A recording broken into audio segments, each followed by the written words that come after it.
English grammar, ठीक, English grammar के विषय में अध्ययन करेंगे। हम ग्रामर की शुरुआत सुनो, ठीक है,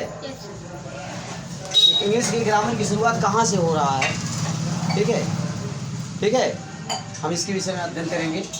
देखिए एकदम शुरुआत से, कहाँ से, एकदम प्रारंभ कर रहे हैं। देखिए आप जानते हैं हिंदी भाषा में जो लिखने और पढ़ने के लिए संकेत, ठीक है, क्या संकेत आप कहते हैं, क्या कहते हैं, चिन्ह कहते हैं, और शुद्ध शब्दों में प्रतीक, ठीक। तो हिंदी भाषा में लिखने पढ़ने के लिए जो चिन्ह, संकेत या प्रतीक, ठीक है, जो प्रयोग में लाए गए हैं, आप जानते हैं क्या क्या है। देखिए क है, क हुआ, मतलब कहाँ है, मतलब ऐसे शुरू होता है, आ आ ई ई ऊ ऐसे होता है, लेकिन हम यहाँ से कैसे लिख रहे हैं फिलहाल, है कि नहीं। तो क हुआ, ख हुआ, ग घ, इस तरह से क्या, ऐसे ही। तो हिंदी भाषा में लिखने और पढ़ने के लिए जो संकेत प्रयोग में लाए जाते हैं, ठीक, उन्हें आप क्या बोलते हैं, अक्षर, क्या बोलते हैं आप, अक्षर कहते हैं, अक्षर, ये अक्षर कहलाते हैं, इनको अक्षर कहते हैं आप, ठीक।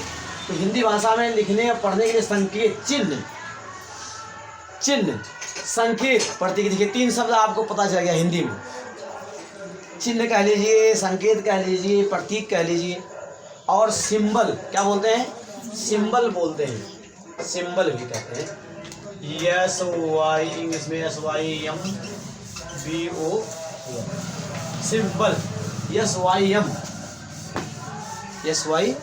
B O L, symbol.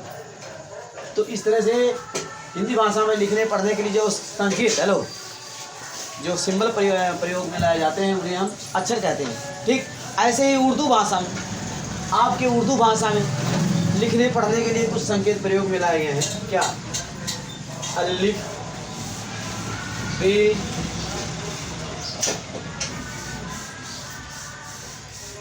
अलिफ बे, उसके बाद पे, देखिए अलिफ बे पे, अलिफ बे पे ते, ते हो गया, टे हो गया, से हो गया, ऐसे ही मतलब होता है, अलिफ बे पे ते टे से। तो ऐसे ही उर्दू भाषा में, ठीक है, लिखने और पढ़ने के लिए जो संकेत प्रयोग में लाए जाते हैं, जो संकेत प्रयोग किए गए हैं, उन्हें आप हरूफ कहते हैं, क्या कहते हैं, हरूफ, क्या बोलते हैं,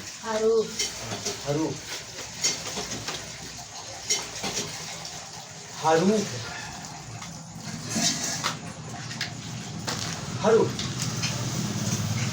उर्दू भाषा में लिखने पढ़ने के लिए जो संकेत प्रयोग में लाए जाते हैं इसको हरूफ कहते हैं, हरूफ, ये हरूफ है, उर्दू भाषा के हरूफ, ठीक, समझ गए ना।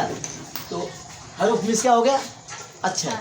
तो ऐसे ही इंग्लिश भाषा में, इसमें इंग्लिश भाषा में लिखने और पढ़ने के लिए जो संकेत प्रयोग में लाए गए हैं, क्या, ऐसे बना दिया, ऐसे बना दिया, इसे बी कहा गया, ऐसे बनाया, ऐसे कर दिया, ऐसे कर दिया, इसे बी कहा गया, ऐसे बना दिया, इसे ए कहा गया, ऐसे बना दिया, इसको बी बोल दिया गया, ऐसे कर दिया गया, इसको कहा गया भैया इसको आप सी पढ़ लीजिए, और ऐसे बनाया गया और फिर ऐसे कर दिया गया, ऐसे उल्टा सी बना करके ऐसे कर दिया गया, उल्टा सी बना करके ऐसे कर दिया गया। तो इसका आगे भैया डी पढ़ लीजिए, क्या पढ़ लीजिए, डी पढ़ लीजिए, और ऐसे सुनो, ऐसे बनाया गया, ऐसे लाइन, सीधी लाइन से खींचा गया, ऐसे, और क्या किया गया, ऐसे जो है, ऐसे यहाँ ऐसे कर दिया गया, यहाँ ऐसे कर दिया गया, यहाँ ऐसे कर दिया गया, इसी का आगे भैया ही पढ़ लीजिए। तो इस तरह से जो है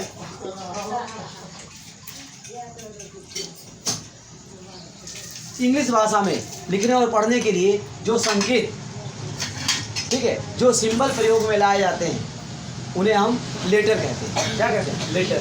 ये है लेटर्स कहलाते हैं।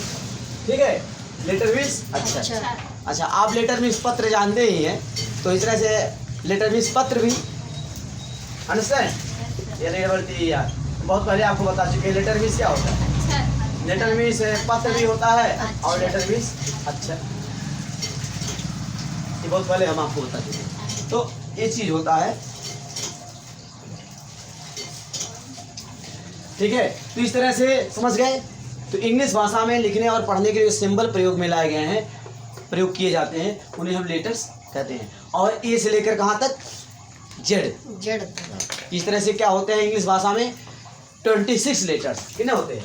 26 लेटर्स होते हैं। ठीक, 26 लेटरों के समूह को क्या कहते हैं? इंग्लिश अल्फ़ाबेट बोलते हैं। 26 लेटरों का जो पूरा समूह है कहते हैं alphabet. ALPHA alphabet. Alphabet means वर्णमाला। क्या कहते हैं? वर्णमाला।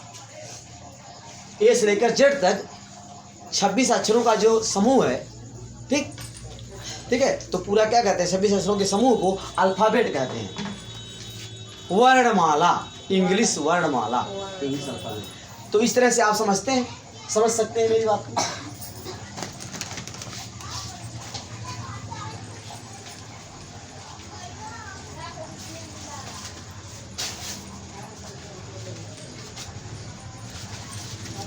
ठीक, तो लेटर मीन्स क्या हुआ?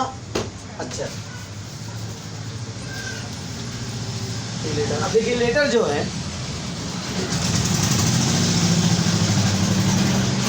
लेटर क्या होते हैं? 2 टाइप्स, 2 प्रकार के होते हैं।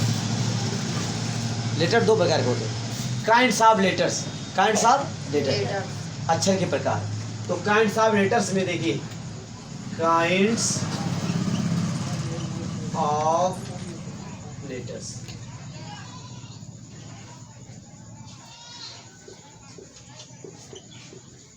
Kinds of letters.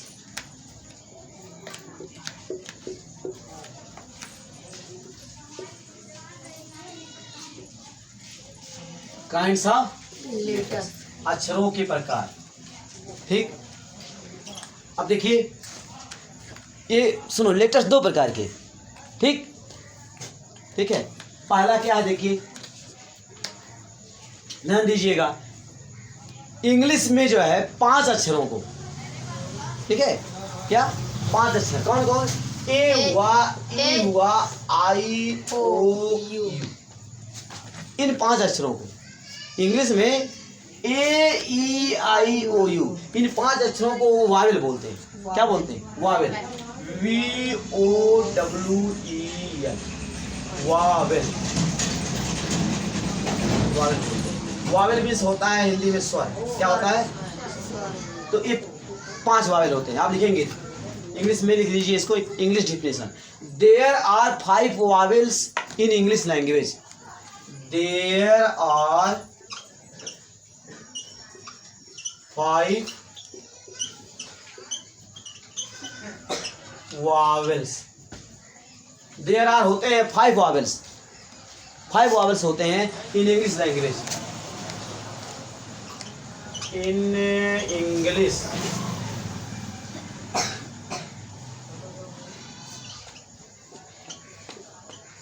Language. LANGUAGE। Understand? There are 5 vowels in English language. कौन कौन होते हैं? AEIOU। ठीक, ये आपका है, यहाँ लिख देंगे। क्या है? AEIOU। क्या होते हैं? एग्जाम्पल कौन है? ए है, ई है, आई है, ओ और यही 5 वावेल होते हैं। ठीक है, और हेलो, ये वावेल्स अब क्या होते हैं? अब एकदम स्वतंत्र होते हैं। क्या होते हैं? अपने प्रोनाउंसिएशन के लिए किसी पर डिपेंड नहीं करते हैं कि हेलो, किसी दूसरे अक्षर पर डिपेंड नहीं करते हैं। ये स्वतंत्र होते हैं। ठीक है, अब आइए आगे हम बताते हैं। देखिए दूसरा क्या है उसको समझाते हैं।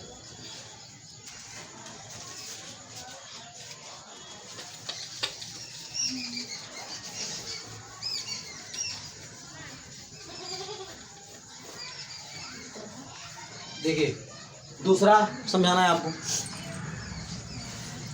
अब देखिए 5 अक्षरों को छोड़ दिया जाए, ठीक, इन 5 अक्षरों को छोड़ करके इंग्लिश भाषा में जो 5 अक्षर वावेल हो गए A-E-I-O-U, बाकी जो कितने बचे 21 लेटर्स, 21 लेटर्स बचे, ठीक है, उनको कॉन्सोनेंट कहते हैं। क्या कहते हैं? कॉन्सोनेंट्स, व्यंजन,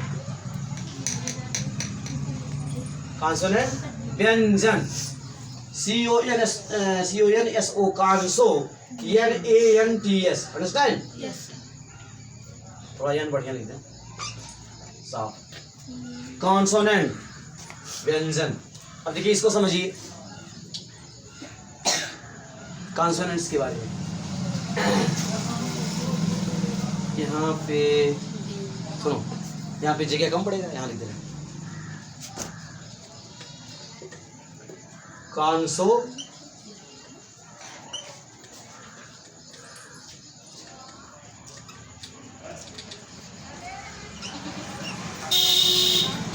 कॉन्सोनेंट्स व्यंजन, व्यंजन। व्यंजन। आइए इसके विषय में समझा जाए।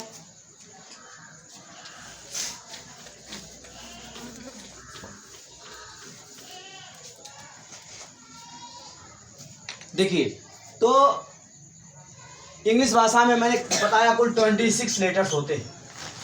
26 में से ये 5 लेटर्स, कौन जो 5 लेटर हुए, ये 5, ठीक है ना। ये 5 लेटर्स क्या हो गए? वावेल। क्या हो गए? वावेल। और उसमें से आप लेस कर दीजिए, क्या 5 को लेस कर दीजिए, कितना बचा? 21 लेटर्स बचा। 21 लेटर्स बचा। वह 21 लेटर्स क्या होगा? 21 लेटर्स क्या होगा? कॉन्सोनेंट, ठीक है। तो इस तरह से अब देखिए, तो वो 21 लेटर्स क्या है, जरा उन पर हम विचार करें। Yes. थोड़ा उन पर विचार कर लीजिए। देखिए B. ए के बाद क्या आता है? बी। B. देखो स्टूडेंट, आपको अगर बी कहना है, हेलो, बी का उच्चारण करना मतलब जानते हैं आप? मुंह से बोलना। इस बात को तो आप जानते होंगे, कोई दिक्कत नहीं इसमें। उच्चारण करना मतलब मुंह से बोलना। कोई चीज़ हम मुंह से बोलते हैं तो कहते हैं उच्चारण कर रहे हैं। अब देखिए ये क्या है? मार्कर। हमने कहा मार्कर, तो हमने मार्कर का उच्चारण किया, ठीक है। तो इस तरह से मुंह से बोलना उच्चारण करना होता है, ये आप जानते हैं। तो इसका उच्चारण करने में जब बी को, हेलो, बी में बोलना है तो बताइए, देखिए बी का उच्चारण आप कर रहे हो तो ई की सहायता से आप कर रहे हो। बी का उच्चारण ई की सहायता से। आपको बी कहना है तो आप बहुत तेजी से कहोगे बी, तब भी ई जो है ई कहना पड़ेगा, ई कहना पड़ेगा। बिना ई कहे आप बी नहीं कह पाएंगे। आप थोड़ा धीरे कहो बी, तब भी ई कहना पड़ेगा, ठीक। आप ई कहने से बच नहीं सकते, ई कहना पड़ेगा। और धीरे कहो बी, और धीरे बी। तो इस तरह से कितना भी तेज कहो, कितना भी धीरे कहोगे, ई कहना पड़ेगा। बिना ई का उच्चारण किए, बिना ई कहे आप भी नहीं कह पाओगे। कह पाओगे? तो आपको ई कहना पड़ेगा, ठीक। आप ई कहने से बच नहीं सकते हैं, कहना पड़ेगा। तो बी कह, आप देखिए बी का उच्चारण ई की सहायता से, किसकी सहायता से कर रहे हैं आप? इसका उच्चारण कैसे हो रहा है? ई की सहायता से कहना पड़ रहा है। ई की सहायता से, ई की सहायता से उच्चारण हो रहा है। वावेल ई की सहायता से। देखिए मैंने कहा ए ई आई वावेल है, तो यहाँ वावेल ई की सहायता से बी का उच्चारण करना पड़ रहा है। हो रहा है इसका उच्चारण। बी का उच्चारण कैसे हो रहा है? उच्चारण, बी का उच्चारण कैसे हो रहा है? ई की सहायता से करना पड़ रहा है। और देखो मैंने कहा सी, सी अब बताओ सी का भी उच्चारण कैसे हो रहा है?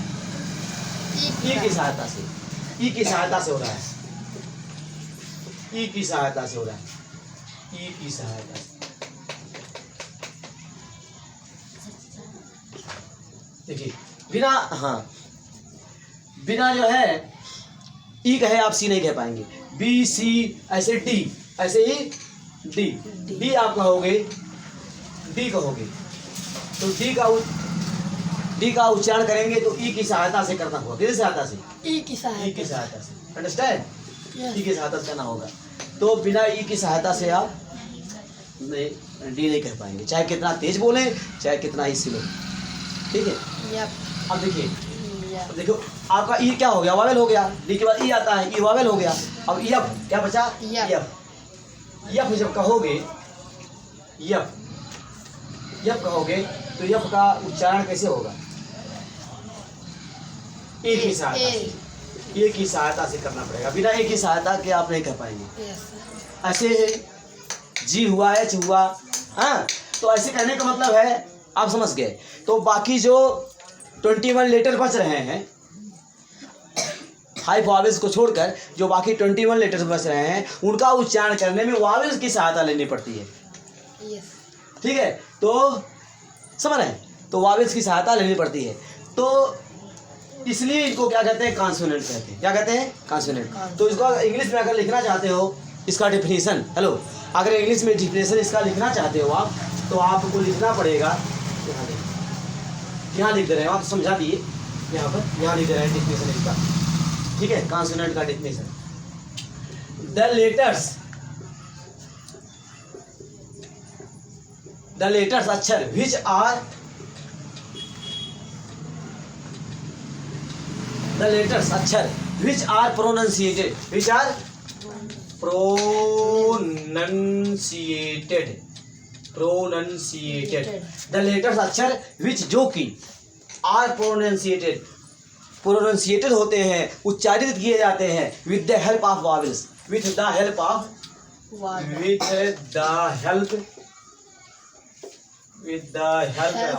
Wavell, vowels, VOWEL, yes, the letters. देखिए इसका डिफिनेशन हुआ क्या? द लेटर्स अक्षर विच आर प्रोनाउंसिएटेड, जो प्रोनाउंसिएटेड होते हैं, उच्चारित किए जाते हैं, मतलब मुंह से बोले जाते हैं, with the help of vowels, vowels की सहायता से बोले जाते हैं, उच्चारित होते हैं। ठीक है? उन्हें क्या कहते हैं? कॉन्सोनेंट। ठीक? The letters which are pronunciated with the help of vowels, 2000 call vowels, 2000 काल कॉन्सोनेंट्स, वे क्या कहलाते हैं? कॉन्सोनेंट व्यंजन कहलाते हैं। तो ये अक्षर व्यंजन कहलाते हैं। इनका उच्चारण जो है वावेल्स की सहायता से करना पड़ता है। ये अपने उच्चारण के लिए वावेल्स पे डिपेंड करते हैं। ये जो 21 अक्षर हैं बचेंगे, 21 लेटर जो होंगे, ठीक है, तो वो अपने प्रोनाउंसिएशन के लिए, अपने उच्चारण के लिए वावेल्स पे डिपेंड करते हैं। तो इस तरह से लिखेंगे 2000 काल वावेल्स, 2000 काल कॉन्सोनेंट्स, 2000 काल कॉन्सोनेंट्स, CONSO कॉन्सो NAN। ठीक? अब स्टूडेंट्स, अब इसी के साथ हम आज की पढ़ाई समाप्त करते हैं। फिर कल पुनः हम आगे महत्वपूर्ण तथ्यों के बारे में अध्ययन करेंगे। अंडरस्टैंड?